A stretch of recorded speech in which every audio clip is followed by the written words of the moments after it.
Olá, olá, sejam muito bem-vindos ao OusarCast, podcast das pessoas que ousam. Hoje eu tenho a honra de receber uma convidada muito especial, minha amiga Gislaine Rigg, que é referência no cenário corporativo quando falamos de conexão geracional, longevidade e liderança humanizada. A Gi é uma das vozes mais influentes do RH e da gestão com propósito no Brasil.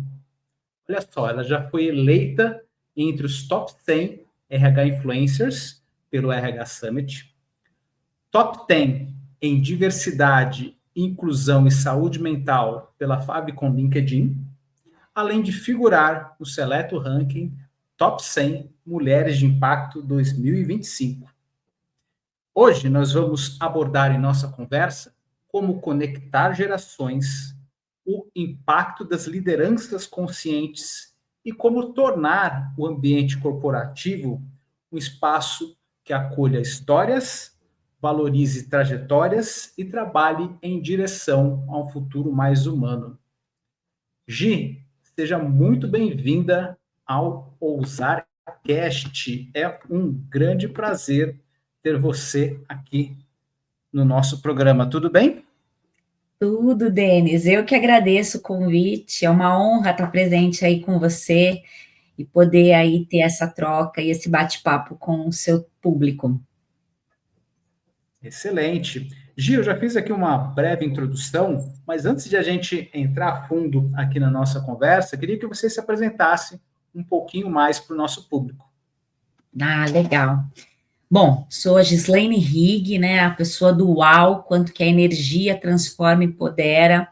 Eu sou CEO da G-Rigg Consultoria, que atua fortemente em levar para as organizações a forma como lidar com as gerações, tornando ambientes mais acolhedores, inovadores e produtivos. E trabalho também com a questão do olhar desta liderança humanizada, acolhendo as gerações, acolhendo a questão também da longevidade e um olhar aí também para a mulher no período da menopausa. Então, um assunto pouco falado dentro da área organizacional, mas que é muito necessário. Quanto mais a gente tiver acolhimento e pessoas ao redor entendendo da menopausa, o melhor resultado para isso.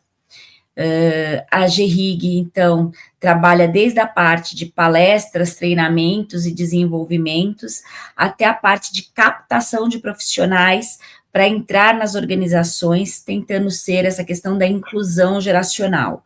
E também toda a parte de assessment, mentoria de carreira para estes profissionais e mentoria de LinkedIn. Então, esse é um pouco do que a G-Rigg faz, dentro aí dos 25 anos a 30 de experiências, atuando em RH, gestão de pessoas dentro de organizações.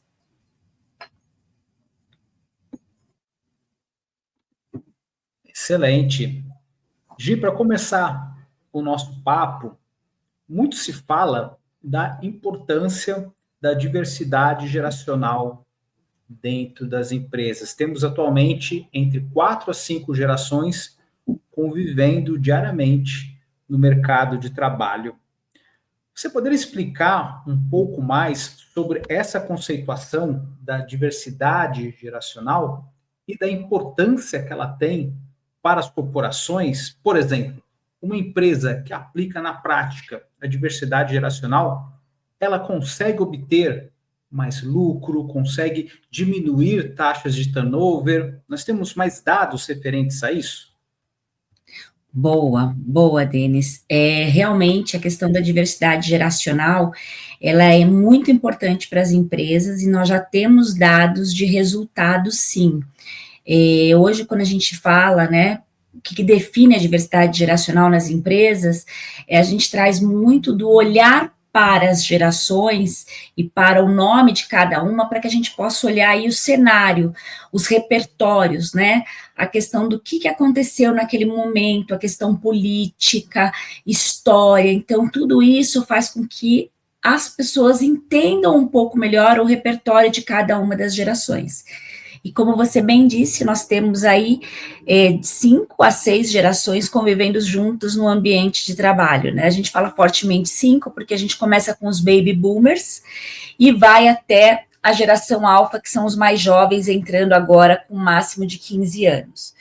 Então, a gente tem aí os baby boomers dos seus 70 anos, mais ou menos, nós temos a geração X entre os seus 50 anos, a gente tem aí a geração milênio entre os 30 e 40 anos, nós temos a geração Z com no máximo 27, 28 anos, e a geração alfa com no máximo 15 anos entrando como jovem aprendiz. Então, são 5 gerações que estão aí trabalhando dentro do mercado de trabalho, e se a empresa não tem uma estratégia para lidar com esta geração, isso vira ruído ao invés de virar potência. Tá? Então, quando a gente fala de estimativas, hoje a gente tem menos empresa do que deveria já cuidando disso. Nós temos aí uma estimativa que mais ou menos 65% das empresas ainda não tem nenhum programa estruturado sobre diversidade etária, ou então não falam, né, não trabalham com os líderes para que este ativo seja cuidado, né, segundo uma pesquisa da PW. E quando você me disse temos resultados, hoje nós já temos resultados que empresas que investem na diversidade geracional têm 5% de mais resultados do que as demais empresas. Então, são pontos importantes, porque quando a gente consegue olhar várias gerações, a gente consegue ter repertórios diferentes e resultados diferentes. Então, esse é um motivo que vale bastante a pena. Excelente. Gi, você deu uma rápida pincelada falando das gerações, dessas 5 que convivem diariamente. Você poderia explicar um pouco melhor cada uma delas, se possível com características com relação a como enxergam o trabalho, os principais valores, para que daí a gente consiga aprofundar um pouco mais? Claro, vamos lá. Vamos falar um pouco dessas gerações dentro do ambiente de trabalho. E eu trazer um pouquinho de repertório de dados, né, e fatos que acaba fazendo a gente conseguir entender um pouquinho mais de cada cenário. Então, quando a gente fala de gerações, eu vou começar, então, trazendo os baby boomers, que são aí os meus pais, de 1940 a 1960, aproximadamente. Os baby boomers são os que vieram pós-guerra, e que a gente costuma dizer que o nome se deu porque eles vieram pós-guerra animado e teve aquele boom de bebê. Então, uma geração que tinha poucas coisas, era fortalecida e ficou no meio da escassez, né? Então, a gente tinha poucas coisas, os objetivos eram estabilidade, entrar cedo, jovem, né, dentro de uma empresa e sair aposentado, era conseguir ter uma casa, um carro, e era trabalho, trabalho, trabalho. Então, era trabalhar para viver. Então, esses eram os baby boomers. Depois, a geração X, que é a minha geração, acredito que a sua também, que é de 1961 a 1980, é a geração mais saudosa, que é a geração que traz lá os discos de vinil, traz lá a questão da TV, é uma geração que a mulher entrou no mercado de trabalho para ajudar o marido, então é uma geração muito focada, workaholic, no trabalho, para poder melhorar de vida e para poder oferecer o melhor para os filhos. Foi uma geração que trabalhou muito, tendo pouco tempo de qualidade com a família. Então, essa geração X é a geração que busca, né, e tem aí a questão do olhar, a palavra equilíbrio, muito importante em conseguir lidar com a vida pessoal e a vida profissional. Depois vieram os filhos da geração X, os millennials, um tanto quanto assustados com esses pais workaholics, que queriam tanto trabalhar e dar o melhor. Os millennials foram criados, então, mais em escolas, mais com os avós, porque os pais não tinham esse tempo com eles.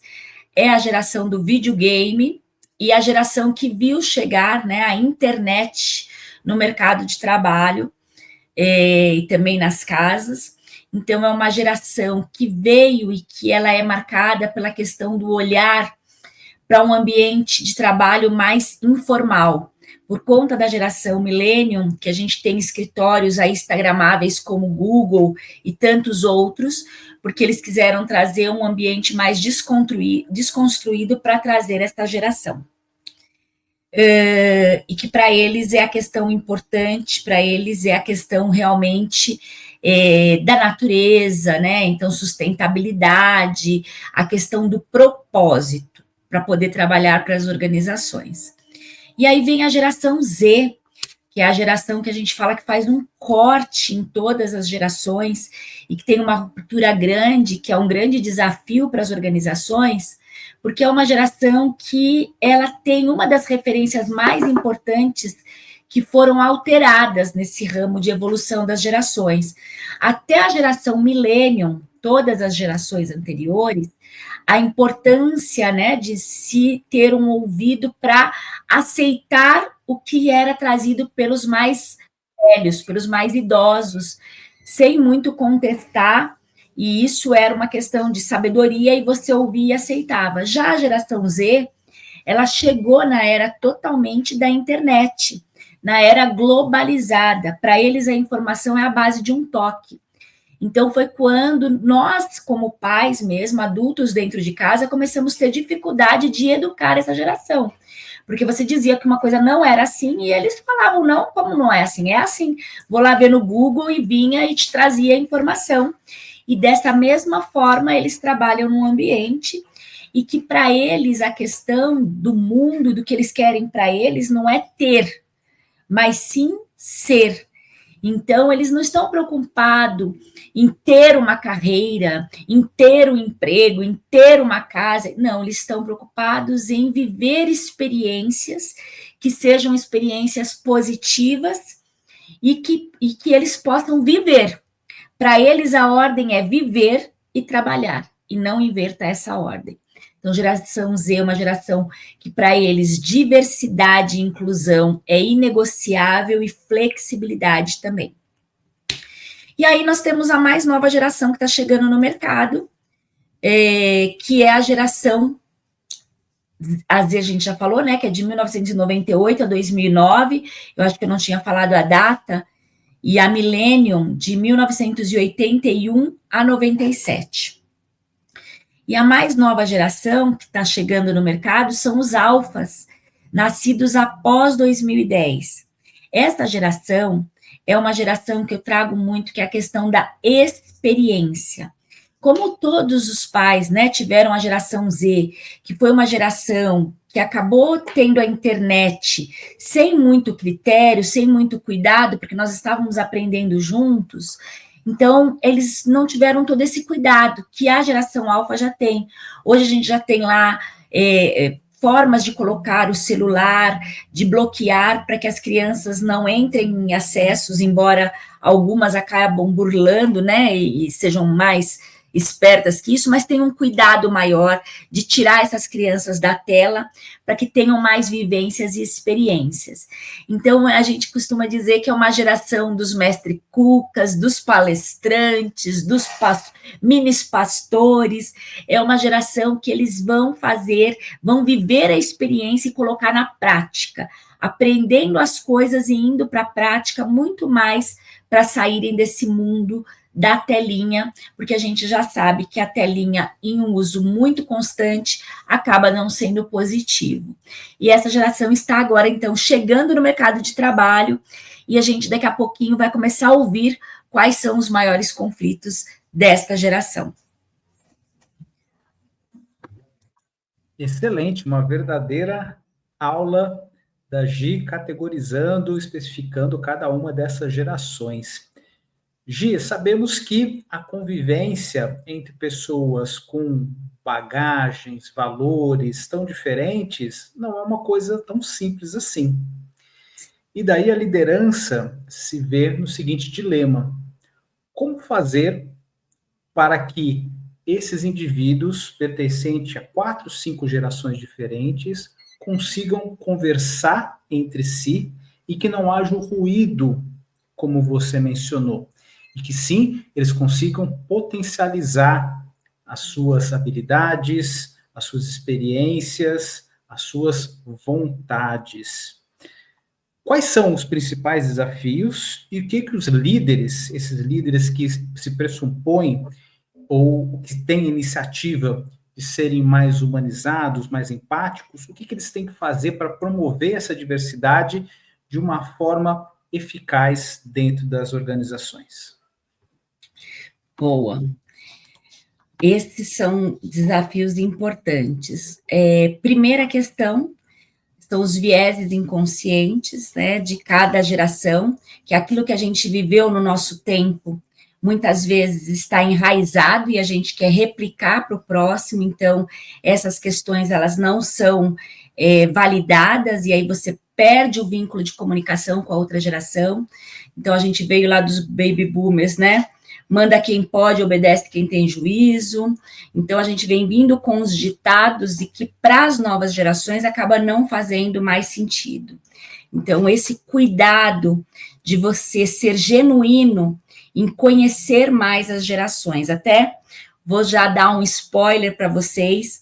No dia 13 de novembro, nós estamos lançando pela Livraria Lisboa um livro chamado Jornada das Gerações, entre valores, conexões e sonhos, e que a proposta é exatamente essa: ajudar a liderança, as empresas, as escolas, os pais, as pessoas nos relacionamentos, a ouvirem histórias de cada gerações e entenderem um pouco mais como que isso funciona, para entender aquilo que é negociável e inegociável para as gerações, como se fosse um mapa afetivo mesmo, apoiando a gente ter um olhar para poder conhecer mais, ser mais curioso e conhecer mais as gerações.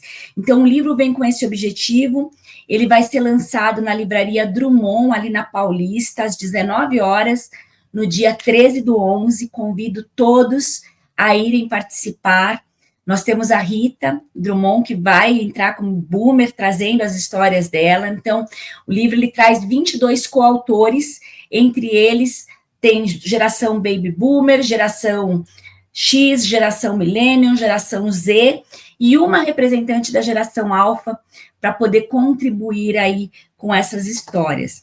Então, trazendo esse olhar um pouco de entender esse diálogo real, de entender as histórias. O outro grande desafio, Denis, é porque a gente está tão hoje no dia a dia, com tanta coisa para fazer, e é tanta informação, tela, que efetivamente a gente olhar para a pessoa e dar atenção genuína para um diálogo real, muitas vezes não acontece. E isso é uma questão que não é negociável para as outras gerações, né? Eles precisam ainda de pessoas que olhem nos olhos, que conversem e que vão fazer uma diferença. A gente tem um estudo que mostra que mais de 20%, né, chances de inovar a gente tem com a questão de equipes mais plurais, mais intergeracionais. Esse é o estudo do Center for Creative, que mostra que a gente precisa mesmo fazer valer o esforço da conexão, do que te conecta com o outro. E o engraçado, que a gente acaba levando para dentro das organizações também, são eventos de hackathon, onde a gente consegue mostrar como que muda quando a gente tem outras gerações juntas. Quando a gente tem só a mesma geração, a gente está ouvindo mais do mesmo.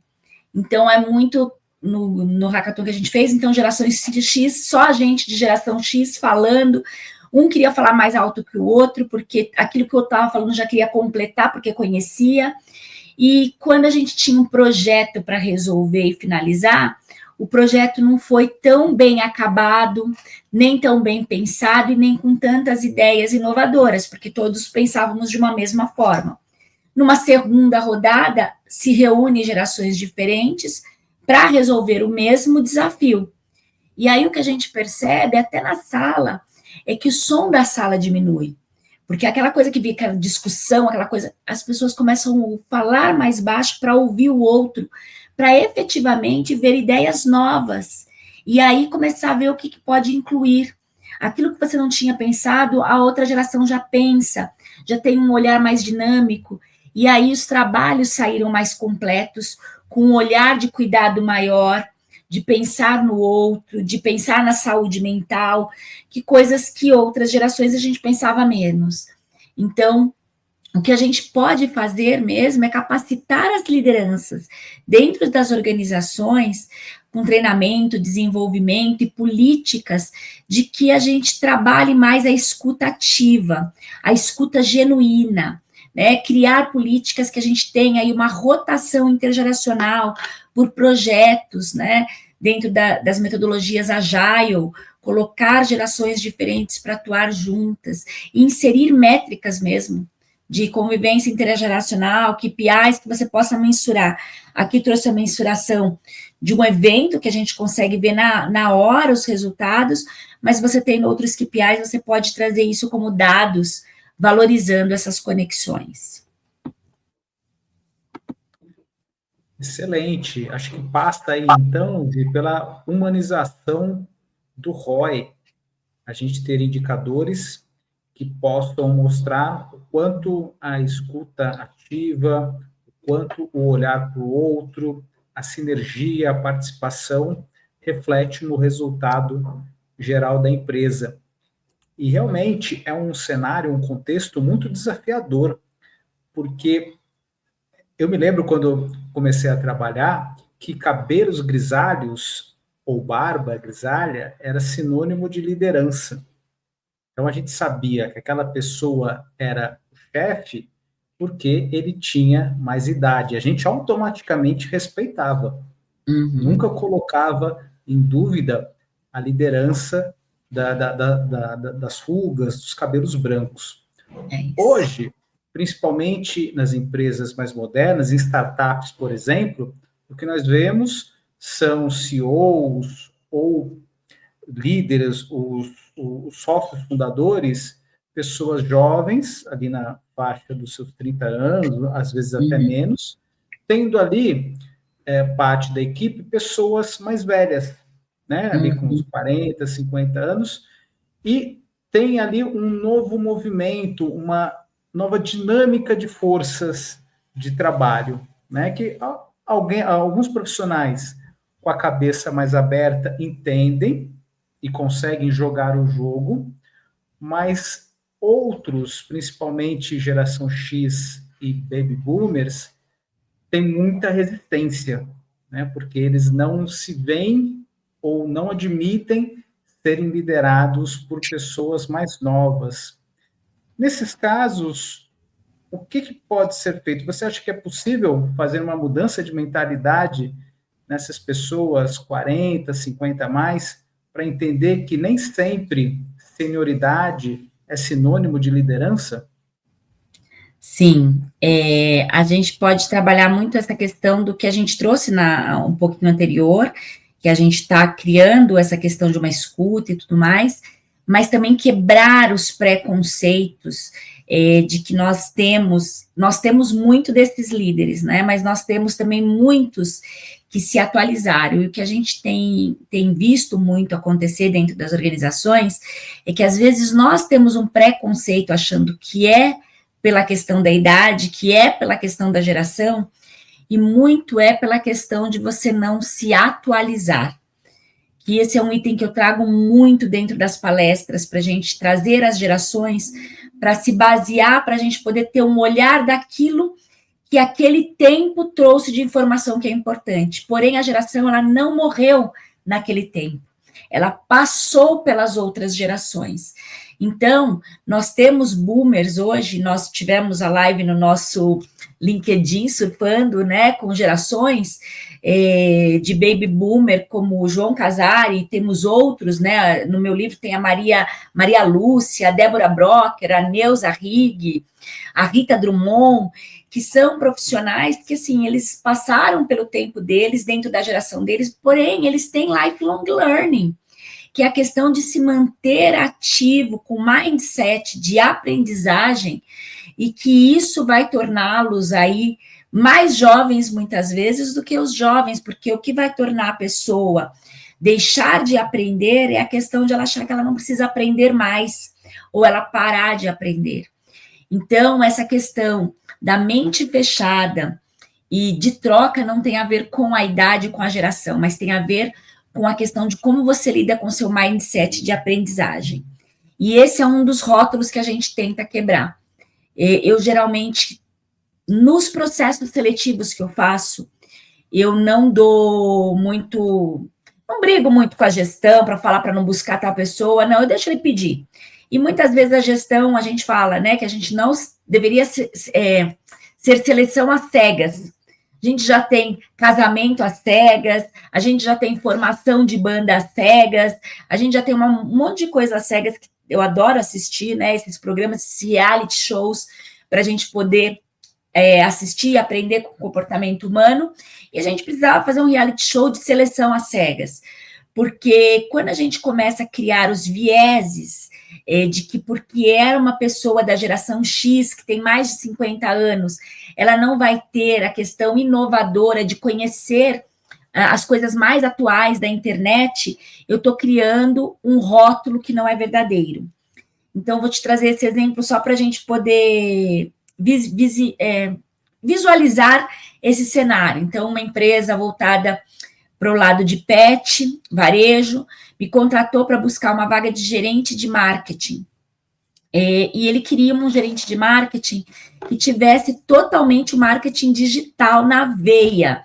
E porque ele já tinha uma pessoa que tinha marketing digital e o online e o offline, e ele queria alguém que viesse com isso. Então, ele falou assim, eu quero alguém que seja da geração Z, porque Z é na veia, é a era digital e tal, vai conhecer muito e tal, então eu quero. Eu falei, mas vai lidar com pessoas, tem que ter a questão de gerente, né, vai ter gestão, o quanto de gestão que você vai querer avaliar também, então assim, para poder entender quais eram os soft skills, quais eram os hard skills, para a gente ver o que pesa, né, aquilo que precisa mais. E ele estava me pedindo um hard skill, que era a experiência voltada aí pela questão do marketing digital. Mas muitas empresas contratam pelas competências técnicas, que são os hard skills, e demitem pelas competências comportamentais, que são os soft skills. Então, isso a gente sempre tem. Eu falei assim, não vai precisar ter quanto tempo de gestão, vai lidar? Ah, precisa, lógico, tem uma equipe grande. Mas, para mim, o que importa mais é a experiência, né, desse marketing digital. Ouvi tudo, mas assim, entendi que não era exatamente isso. O que ele queria é que alguém que tivesse muito conhecimento no marketing digital que faria diferença. Mas se tivesse um plus advance em gerencial, que ia pesar maior. E aí entrevistei algumas pessoas e fui muito feliz, porque consegui 3 pessoas excelentes de diferentes gerações. Então, eu tinha uma de 52 anos, geração X, com muita vivência, né, dentro de gestão, 20 anos de experiência com liderança e muito conhecimento na questão do marketing online e também do marketing não online, os dois. Tinha uma millennium que tinha um pouco menos de experiência com gestão, mas também tinha bastante vivência nos dois também, e uma geração Z, que só tinha vivência no marketing online, só online, e tinha aí pouco tempo de gestão, de 2 a 3 anos de gestão, mas muito boa no que fazia, com muitos resultados. Então, eu mandei os 3 perfis para o gestor e perguntei se ele queria entrevistar. Ele olhou os perfis e falou, eu vou entrevistar sim, que eu gostei dos perfis dela e vou entrevistar. E aí ele entrevistou e definiu para contratar quem que ele queria. E aí, qual a surpresa, não para mim, que eu tinha certeza que era ele ia preferir, ele contratou a pessoa de 52 anos, com uma baita experiência em gestão e baita experiência nos 2 perfis, tanto no digital quanto no analógico, dentro do processo. Então, muitas vezes, a gente tem que quebrar esses rótulos, estes preconceitos. O que a gente diz hoje é que nós não podemos mais parar de estudar nunca mais, porque as coisas estão se atualizando. A gente está vendo aí, né, a questão da IA, a IA generativa, uma série de outras coisas que estão vindo, o que é regra, o que não é. Quem não acompanhar e quem não tiver isso, não vai ser substituído pela IA, vai ser substituído por uma pessoa que tem mais conhecimento do que ela. Então, a gente precisa quebrar o rótulo de idade e geração para competência, porque nós temos pessoas que são de mais idades, de gerações mais antigas, mas que têm muito conhecimento da era digital. Então, esse é um olhar que eu sempre trago. Maravilha. Acredito que geração X, ela tem uma vantagem, digamos assim, de ter vivenciado toda essa transição tecnológica das últimas décadas, né? Sim. Do fax, do celular, da internet, das redes sociais, e quem esteve à frente, não ficou desatualizado, hoje tem uma bagagem inesgotável. E se esse radar, essa sede por novos conhecimentos continuar na inteligência artificial, esse profissional vai ter uma vida útil no trabalho por ainda um longo tempo, né? Pelo menos Sim, é isso que eu acredito. sim. E também porque tem um diferencial que a gente vai ver mais à frente, daqui a pouco a gente já está com algumas pesquisas, né, trazendo a questão da relação da inteligência mesmo, a questão da gente não usar tão mais a inteligência por ter outros recursos, a gente está deixando de desenvolver. E essas gerações anteriores, por necessidade de desenvolver e ter mais repertório, são pessoas que são buscadas mesmo para poder alimentar a inteligência artificial, porque as mais jovens não têm este repertório de vivência. Então, tem coisas que somente vai ter quem for de gerações mais antigas, né? Então, é este o olhar, da gente olhar e buscar a competência, e não a idade, e não outras questões. Maravilha. Gi, uma outra bandeira que você tem levantada é sobre a menopausa. Você escreveu um manifesto pelo fim do silêncio da menopausa no trabalho. Conta pra gente um pouco mais sobre esse manifesto e o que levou você a tomar essa dianteira. Legal, legal. Bom, hoje, né, para a gente poder falar do tema, antes de eu contextualizar o porquê que é essa luta, a gente é um tema muito urgente, porque a gente acho que não tem muita noção de números até, e hoje nós temos 30 milhões de mulheres que estão vivendo a menopausa no Brasil, ou seja, 74% dessas mulheres, elas estão no mercado de trabalho, e já enfrentaram esses desafios físicos e emocionais aí de forma silenciosa. Esse daí são dados que a Forbes Brasil acaba trazendo, né? Eu iniciei na periomenopausa ou climatério com 45 anos. E por questão do silêncio, do tabu e falta de falar sobre esse assunto, eu não sabia o que era. Então, eu sofri sintomas físicos dentro das organizações. Então, meu primeiro suor, assim, meu primeiro calorzão com 45 anos foi numa reunião na Estapar, uma reunião de ciclo, que a gente estava falando sobre ciclo de pessoas, uma sala acho que com 30 profissionais, a maioria masculina, o ar-condicionado estava lá, né, no 17, porque todo mundo está lá com seus ternos e sente calor, e daí, do nada, eu comecei a suar e me senti exposta, porque todo mundo olhava para mim, Gi, o que você tem? Eu falei, não tenho nada, tá tudo bem, bebia uma água tal, mas o suor não parava. E eu tive que parar a reunião, sair da reunião, deixar uma outra pessoa, ir para o banheiro e precisei me trocar, precisava comprar roupa para mim, porque minha roupa ficou realmente, eu suei demais. E aí depois eu fui investigar para verificar o que era. Então, eu estava entrando na periopausa, no climatério, que não é só a questão do calor. A mulher sofre com mais de 120 possibilidades de itens. Para cada mulher é uma forma diferente. Então, eu tive desconforto até 2020, trabalhando nas empresas, enfrentando esse climatério de forma desconfortável, com ventiladorzinho, com tudo que você possa imaginar. E aí, uma coisa que me deixou um pouco mais à vontade, menos exposta, menos julgada, foi o leque. Né? Então, o leque eu levo comigo aonde eu estou, a hora que dá o meu calor, eu vou me abanar, e isso, às vezes, até acalma a minha ansiedade de eu parar de suar e voltar ao normal. Só que hoje, lógico, né, depois disso, hoje eu estou com 52 anos, eu entrei na menopausa com os meus 50, de 50 para 51 anos, que é quando a gente para efetivamente de menstruar, e é considerado que você está na menopausa, e esse ciclo não para, ele continua, ele pode ir até os 60 anos, até o pós-menopausa. Então, o que é importante? Por que eu estou levando esse tema para as organizações? Porque quanto mais mulheres estiverem alerta deste tema e buscarem, tiverem comunidades internas dentro da organização, as empresas tiverem aí a área da saúde que possa trazer informação, falar sobre, as mulheres que nem entraram nesse período ainda já podem buscar soluções, como reposição hormonal, como outras questões que possam amenizar este momento e entender que é um momento que a gente vai precisar de uma pausa mesmo, para a gente se reorganizar e encontrar novamente a nossa potência.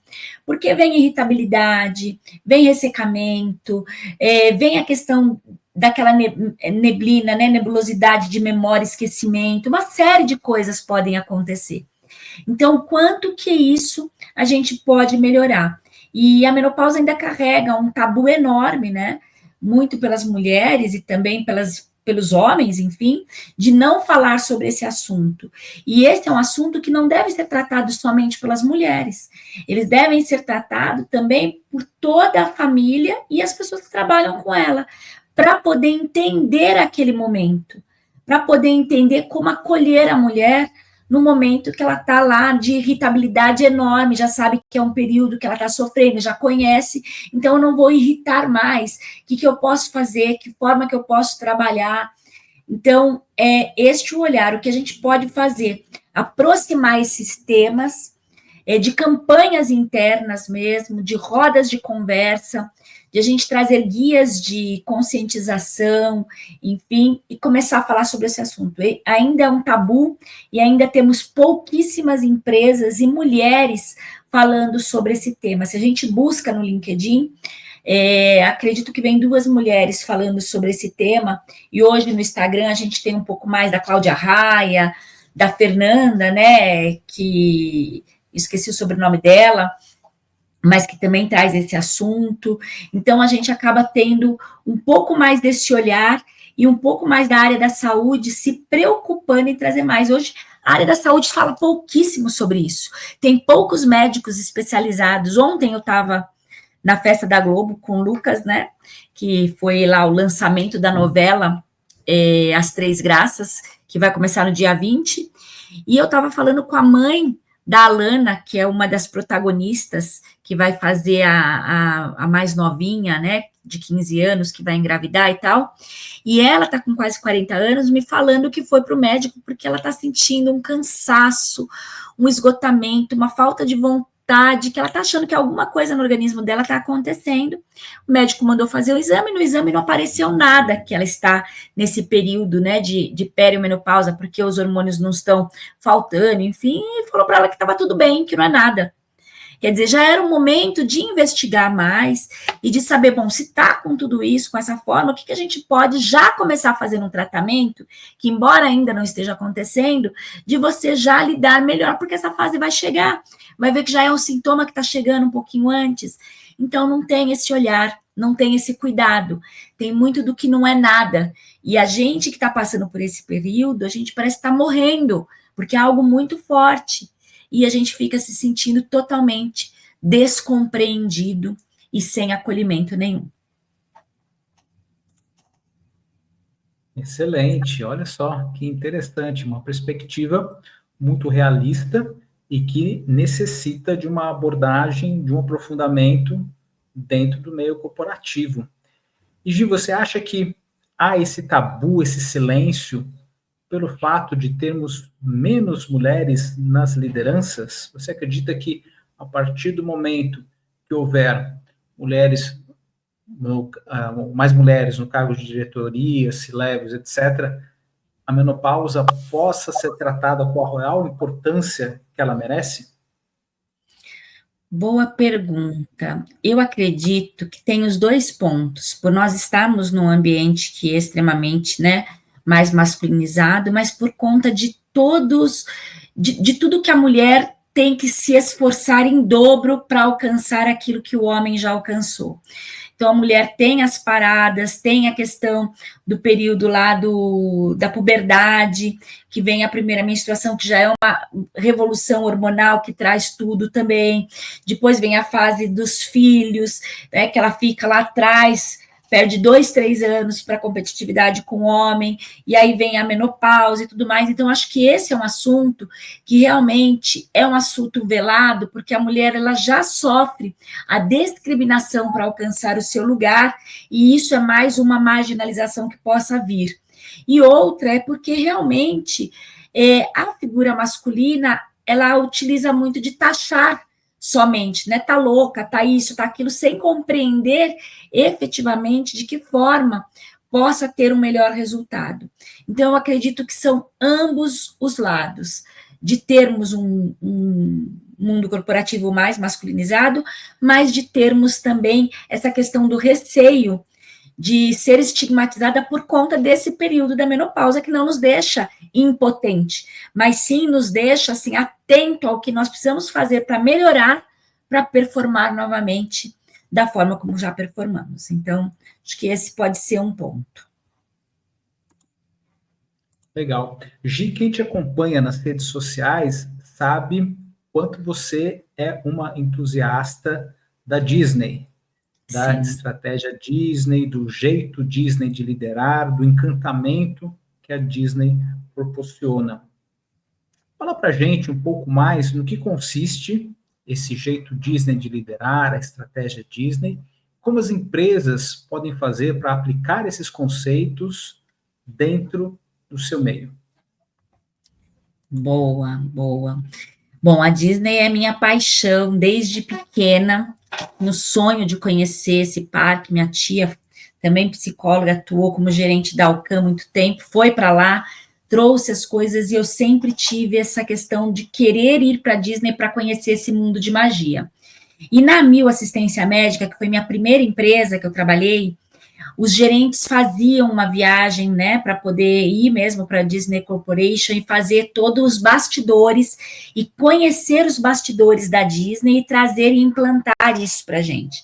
Então, quando eles trouxeram essa metodologia, este processo, para a gente trabalhar com a questão do encantamento no atendimento, eu coloquei no meu quadro, né, de busca, que é um quadro que eu sempre trabalho muito com a questão da neurolinguística e com a questão de você ter a física quântica, que é aquilo que a gente quer, a gente coloca meta, coloca prazo e dimensiona, e aí o universo ajuda para a gente chegar e realizar. E isso funcionou comigo, funcionou com os meus filhos, funcionou com os meus mentorados, da gente saber para onde quer ir, para poder chegar, porque quando a gente não sabe para onde quer ir, qualquer vento leva a qualquer lugar. E eu criei esse meu quadro e eu coloquei que eu faria esse treinamento na Disney e que eu ia trabalhar nesse formato que eu amava e estava lá no meu quadro. Isso era para acontecer enquanto eu estava no Grupo Pão de Açúcar. Depois, né, quando eu fui, eu tive um momento, saí, e aí, quando eu estava no Grupo Pão de Açúcar, eu estava planejando a minha viagem para a Disney, para fazer todo esse processo, estava no meu quadro de busca e tudo, e aí teve uma reestruturação, eu fui desligada da empresa, e aí cheguei em casa, falei para os meninos, falei, era para a gente ir em 2012, falei para eles, olha, a viagem da Disney está cancelada, não sei como que vai ser para se recolocar, e aí, quando tiver, a gente volta. E todo mundo ficou muito triste, mas aí, logo na sequência, eu fui contratada pela Quase Pronte do Hugo Becklin, uma empresa de massas, e o Hugo fez já toda a formação na Disney, e trabalha com essa questão do encantamento, é um visionário e tudo mais. E quando eu comecei a trabalhar com ele, veio uma proposta de eu fazer o treinamento dos bastidores com a BTD, com Alexandre Slavnivic, que o sobrenome dele é terrível. E eu trouxe para o Hugo essa possibilidade, e o Hugo me aprovou e pagou esse meu treinamento e pagou a viagem.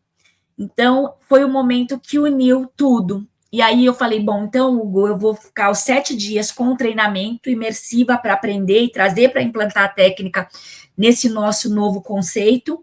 Só que eu quero mais 7 dias, depois eu desconto das férias, para poder ficar com a família, porque essa era uma viagem que eu tinha programado e contei para ele a história. E lógico, imagina, super combinado, e vai. E aí eu voltei para casa e contei, nós fomos ficar 15 dias na Disney, 7 dias nós intercalamos entre eles passearem e eu fazer o treinamento, a gente se encontrava no final do parque, e conhecer toda essa magia. Então, conhecer essa magia foi um divisor de águas. A Disney tem um olhar de que todo dia você tem o melhor para fazer para aquele cliente. A questão de prestar atenção, a questão das chaves da Disney, que são praticadas mesmo. Toda segunda-feira, no meu LinkedIn, eu trago as experiências da Disney e como essas experiências aplicadas dentro das organizações conseguem trazer a magia.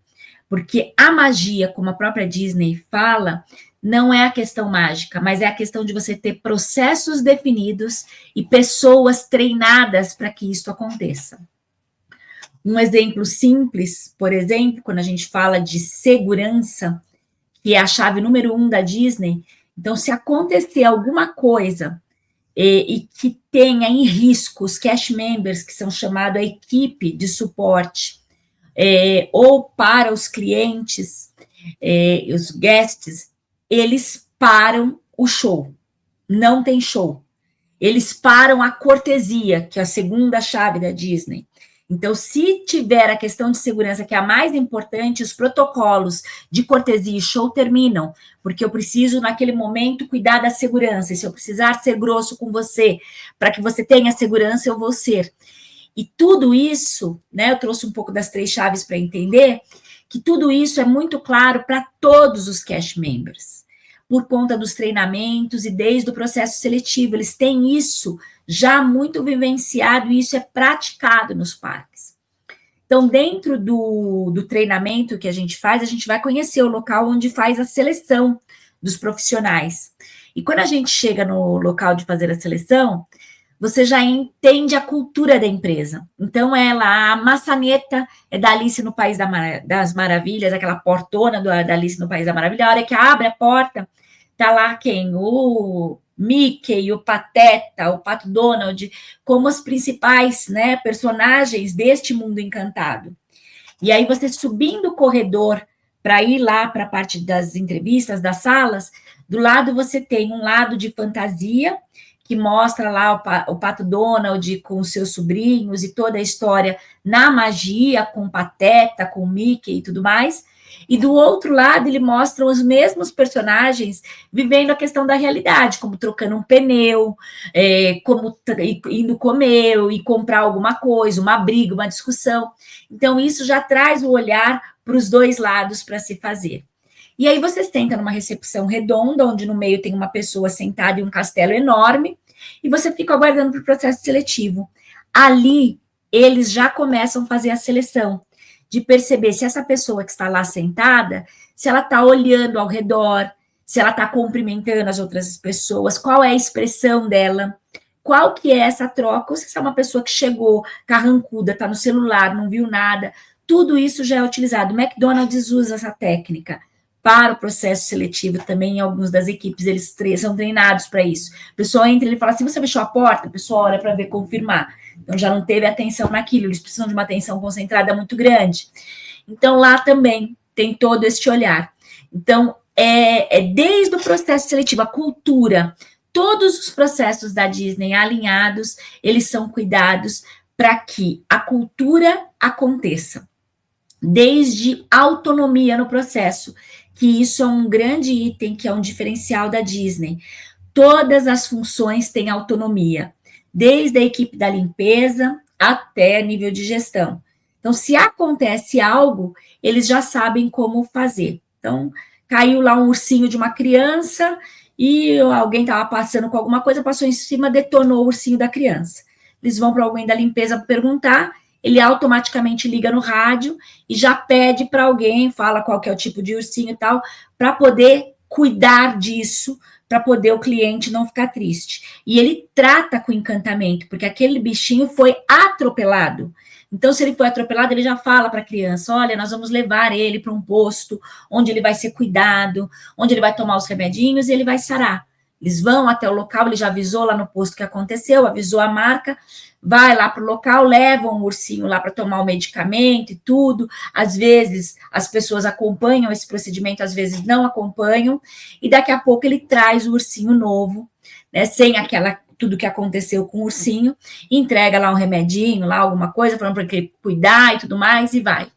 Então, tem essas e outras histórias, quando esquecem os brinquedos dentro da Disney, de não simplesmente devolver, mas devolver com roteiro. Ah, mamãe, eu quis ficar mais porque foi muito gostoso participar daquele parque. E aí mostra uma cartinha com foto dele em vários lugares onde ele brincou e por isso que ele voltou para casa mais tarde.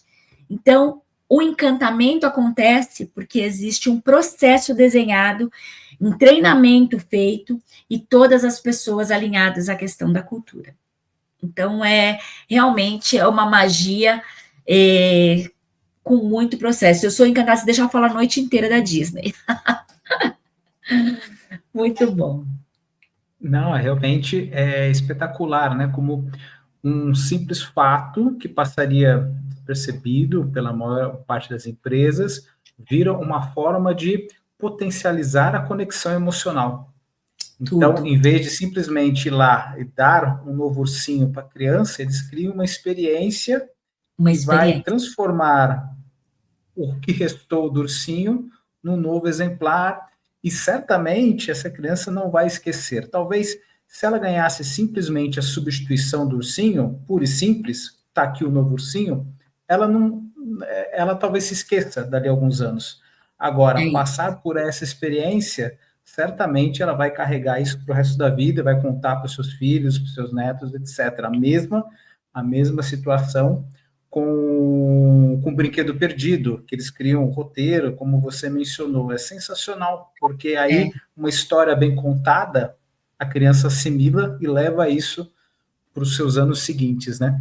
E não só para criança, para adultos também, porque é uma técnica que eles têm que para cada momento infeliz ou para cada situação de conflito, eles têm 21 possibilidades de encantamento, para que, então, o encantamento seja superior à questão da frustração e à questão negativa. Então, até para o adulto mesmo. Os adultos chegam na Disney tão empolgados, quando chega, que a gente larga o carro lá e é um lugar enorme, e muitas vezes a pessoa, quando vai embora, ela não lembra onde ela deixou o carro. Esquece.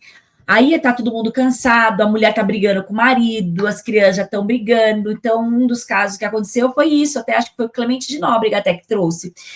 Ele estava indo embora e tal, todo mundo cansado, estava chovendo e o guarda-chuva não estava funcionando, e a mulher estava brigando, falou, tá vendo, você não olhou, você não tirou foto, falei para tirar, já ia dar uma briga em família. Automaticamente alguém da Disney já veio, já viu o que estava acontecendo, já levou a família para um lugar coberto, já ofereceu para eles alguma coisa de beber, alguma coisa de comer, alguma coisa assim. Enquanto isso, eles foram procurar, porque a Disney tem um método para isso, olhando no ticket, o horário que a pessoa chegou, todos ficam em fileira nos lugares corretos para eles poderem descobrir qual local o carro está. Então, descobriu que o lugar o carro está, ele deixou o carro ligado, porque ficou tão emocionado que chegou, esqueceu de desligar a bateria do carro, arriou a bateria do carro. Aí foram lá, compraram a bateria do carro para ele, trouxeram, substituíram, e a hora que resolveu tudo, chamou a família para voltar. E a família não estava nem querendo voltar, porque eles arranjaram alguma coisa para as pessoas fazerem, eles estavam vivendo uma experiência, enquanto o pai estava lá resolvendo o problema para não deixar todo mundo junto. Então, isso é processo, é método de você criar experiências diferentes. Pode até parecer que é um improviso, mas não, tem um treinamento muito constante, muito profundo por trás disso, né? Isso, e com autonomia para as pessoas de linha de frente, para poder resolver e tomar essas decisões, porque elas sabem que podem. Exato. Legal. Gi, o tempo voou, já estamos chegando aqui ao final da nossa conversa, e para encerrar, tem a pergunta que eu faço para todos os nossos convidados, que é a seguinte: Gi, qual foi a maior ousadia da sua vida? Ai, a maior ousadia da minha vida? A maior ousadia da minha vida foi eu ter tomado uma decisão muito voltada para a questão do CLT e do PJ, e que foi exatamente a empresa que eu entrei, que eu fiquei pouco tempo, mas que eu cresci como se eu não tivesse crescido numa empresa que eu tivesse ficado 10 anos.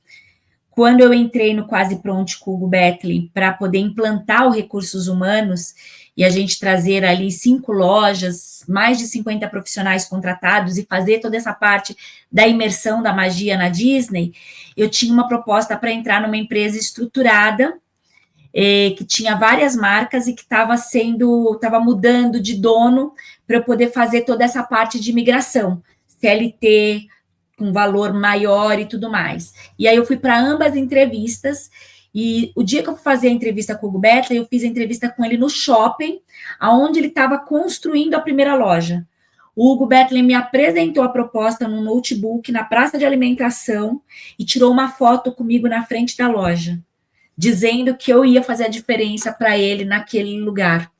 E eu voltei para casa e falei para o meu marido, amor, a situação é essa, mas o meu coração pede para eu vir para cá. O que eu faço? E aí eu fui trabalhar na Quase Pronto, eu fiquei lá, não deu nem um ano que eu fiquei na Quase Pronto, mas eu fiquei como diretora, respondendo para ele, que era o CEO da empresa. Eu fui fazer imersão na Disney, eu fui ver toda a parte de sindicato, eu cresci demais, depois ele se tornou meu cliente, e foi o primeiro momento que eu vivi de ter clientes PJ, e foi uma construção em paralelo ao CLT, que hoje me dá toda essa fortaleza. Então, foi uma decisão ousada, mas que me trouxe muitos resultados positivos. Excelente, excelente. E, Gi, para terminar, como é que quem quer saber mais de você, sobre os trabalhos, aquilo que você oferece, como é que faz para saber mais sobre a Gislaine Higg? Ah, ótimo. Bom, meu LinkedIn hoje, com 53K de pessoas, é meu portfólio vivo. Então, Gislaine Higg, palestrante. Lá eu tenho a newsletter que fala sobre gerações e a newsletter que fala sobre a menopausa também. E toda segunda-feira eu falo sobre a questão do encantamento jeito Disney de ser, que vou criar uma newsletter para ele também, para poder trazer e atualizar. Então, me encontra lá, e no Instagram também me encontra no mesmo nome, Gislaine Higg Palestrante. E dentro dessas redes tem o meu Linktree, que tem cada um dos meus trabalhos e atividade, meu portfólio, a minha fanpage, tem tudo direitinho por lá. Pode me acompanhar, livro saindo dia 13 de novembro, lá na Livraria Drummond, Jornada das Gerações. Então, acho que é isso, me encontra facinho. Maravilha. Gi, muito obrigado por ter aceitado o nosso convite, por ter compartilhado aqui com a gente sua história de vida, seus conhecimentos, seus saberes. Certamente foi uma hora de muito aprendizado. Para você que está nos assistindo, fica também o nosso agradecimento e o convite para que você esteja conosco no nosso próximo programa. Até mais. Até mais, obrigada, Denis.